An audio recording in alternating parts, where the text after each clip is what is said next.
The Vatican has to end the cult of silence, which is also the law of the mafia, omerta, and also our intelligence agencies, which have the same problem. So at the center of all this is clerical privilege, immunity and impunity. One of the best cures for this is, of course, marriage. But we had a married clergy for the majority of our history, up to the 12th century, and even prior to the Lateran Council, we had a married clergy always. So we cannot say that the right to marry would end this problem. So what we want to do is to look at it in a very broad sense. The whole concept of church, religion, try to look at this problem holistically. First, let's look at the attractive primitive Christianity. We read in the Acts of the Apostles that the faithful lived together and owned everything in common. These were communes. They sold their goods and possessions and shared out the proceeds among themselves according to what each one needed. Acts chapter 2. Also looking at the early church, we read on, the whole group of believers was united, heart and soul. None of them claimed anything as their own, but everything was held in common. Acts 4. None of their members was ever in want. All those who owned land or houses would sell them and bring the money from them to present it to the apostles. It was then distributed to any members who might be in need. Acts 4. This was a very interesting group of people, and they were living in the Roman Empire as a group that was clandestine and illegal, where the law was very clear. The Romans were so rational. Non licet esse Christianos. It's against the law to be a Christian, period. Excellent law. Logical law. Death penalty. Penalty might have been a little extreme, but the law was excellent. Why? You cannot serve empire and serve the carpenter from Nazareth. You can't do it. You can't do it then, and you can't do it now. So what do? You obfuscate everything. This was a great period, one to be imitated, and it was the purpose of liberation theology to say, look, these people were not taught that the creed was a formula to be repeated. They were taught that faith is what you're willing to do. Faith is what you're willing to risk. Faith is what you're willing to trust.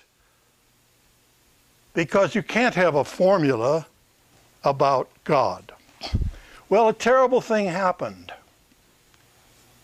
You know very well, the 4th century brought us a new emperor who had watched these Christians be fed to the lions bravely. And if you go to Rome today, you'll see their markings in the catacombs. Frequently they're wrote in Greek, which is very interesting. And he determined, thou hast conquered, Galilean. He said, this is awful. I hate to tell my fellow emperors this, but I'm going to give an edict of toleration to Christians. They're very brave people. And he called a council of Nicaea. And he invited all the bishops to come. He paid their way. He said, look, we're going to have unam, sanctam, catholicam. We're going to have one. This empire, one empire. Roman Empire, one church. And we're not kidding. Now let's agree on what we believe. And when we leave here, we're going to put the Greek key rho on the Roman shield, and God help anybody that gets in our way. Muscular Christianity began. Imperial Christianity began. The great heresy began at Nicaea. Later it was called Christendom. You will agree with us or we will kill you. In the midst of this, in these muscular centuries, and I'm coming up here with a hypothesis that I'd really like you to think about. We had the birth of Muhammad in the 6th century and his death in the 7th century. I've asked some Islamic scholars about this, and I don't know that there's any agreement on it, but I said, don't you think that Islam was a direct response to imperial Christianity? I think it was. I think the jihad was learned from the military Christians who were killing people who didn't agree. Was it a response to imperial Christianity? I think so. And then we look at the Quran. For goodness sakes, please read it. You'll find the old law. You'll find the Jewish Bible. You find regard for the Blessed Virgin Mary. You'll find love of Jesus. And finally, it brings you to the time of Muhammad. In the midst of this, imperial Christianity was demonizing Judaism and Islam, both. Now, it's very interesting. We have a similar phenomenon today. In the 1930s, we had the demonization of Judaism and the resulting Holocaust of the Third Reich. In 2010, we have the demonizing of Islam, which is just as stupid as the demonizing of Judaism. So in this flow of history, we began to hear God is on our side. And we developed the Crusades. Very bloody. Some of the people who were deep into monasticism were also deep into the Crusades. St. Bernard of Clairvaux and others were writing very admirably about the Crusaders. Remember now, the church in many parts at this time had temporal power. We're not just talking about a religious power as you might think of in 2010. We're talking temporal power as well. And that's an important issue. Where did imperial Christianity take us then? Unbelievably, it took us from the Crusades, which were terribly bloody, blood of Islam and Judaism knee-deep in Jerusalem. They were so bloody that finally they said, well, let's go to Constantinople. And someone said, well, wait a minute, that's a Christian place. We don't give a damn, let's go there anyway.